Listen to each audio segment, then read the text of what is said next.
ស្ដីបងប្អូនថ្ងៃនេះខ្ញុំសូមបង្ហាញអំពី module របស់យើងនេះ LSHS module controller ប្រភេទនេះគឺខ្ញុំបានបង្ហាញពីវីដេអូមុនម្ដងរួចមកហើយប៉ុន្តែដោយសារតែឥឡូវនេះយើងបង្កើតបាន option ថ្មីមួយទៀតបាទលើសពីការ control ទៅលើ wall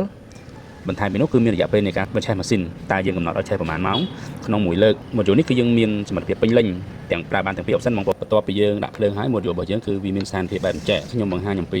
ការសិតរបស់យើងជាដំបូងគឺយើងប្រើទូរទស្សន៍តូចអញ្ចេះបាទចាក់ចូលទៅក្នុងរុនសិតបាទសិតនេះយើងចុចជាប់3សេកុងបងប្អូនណាបាទជាប់3សេកុងបាទបន្ទាប់ពីជាប់3សេកុងឃើញវាលោតអញ្ចឹងបងប្អូនណា DN នេះមានន័យថា volt ទាបបំផុតបាទ volt ម៉ាស៊ីនឆេះគឺយើងកំណត់ឲ្យវានៅត្រឹម volt 47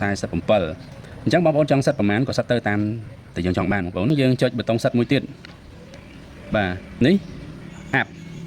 volt app បាទ volt ខ្ពស់បំផុតបងប្អូនអញ្ចឹងកន្លែងនេះគឺយើងដាក់ 53.5 ឬក៏54តាមសភាពជាក់ស្ដែងនៅលើអាគុយរបស់បងប្អូននីមួយៗហ្នឹងតើអាគុយខ្លាំងឬខ្សោយបាទចង់ឲ្យប្រើប្រាស់បានយូរឬក្នុងរយៈពេលណាមួយអញ្ចឹងយើងសិតតាមហ្នឹងទៅបាទនេះសម្រាប់ខ្ញុំយក 53.5 សម្រាប់អាគុយចែលបងប្អូនណាបើអាគុយលិតចូលដាក់លោតដល់54 55ឯនោះនេះខ្ញុំយក 53.5 បាទ 53.5 នេះយើងកំណត់ទៅលើ volt start និង stop បាទបន្ទាប់មកគឺយើងចុចសិតទៀតមកបាទអញ្ចឹងកន្លែងនេះគឺការកំណត់ម៉ោងឯងបងប្អូនណាអញ្ចឹងកន្លែងនេះខ្ញុំយកកំណត់ទុកចោលទៅខ្ញុំយក3ម៉ោងទៅបាទព្រោះ option នេះមិនសូវមានអ្នកប្រើទេលើកលែងតែអាគុយគាត់ខូចអាគុយគាត់មិនល្អបានគាត់ប្រើ option មួយនេះប៉ុន្តែវាជារឿងល្អមួយដែរដែលមិនសូវឲ្យម៉ាស៊ីនរបស់យើងអូតូញឹកញាប់ក្នុងមួយថ្ងៃអញ្ចឹងខ្ញុំយក3ម៉ោងអញ្ចឹងកន្លែងនេះខ្ញុំយក3ម៉ោងមានន័យថាឲ្យតែ volt អាគុយរបស់យើងធ្លាក់ដល់47ម៉ាស៊ីនរបស់យើងចាប់ផ្ដើមឆេះ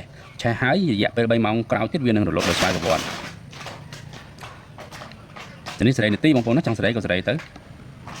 បាទអញ្ចឹងយើងអស់ហើយមួយ cycle វាហើយអញ្ចឹងយើងចុចសិតហ្នឹង3សេកុងទៀតបងប្អូនបាទប៉ុណ្ណេះគឺវាជាប់ប៉ុណ្ណឹង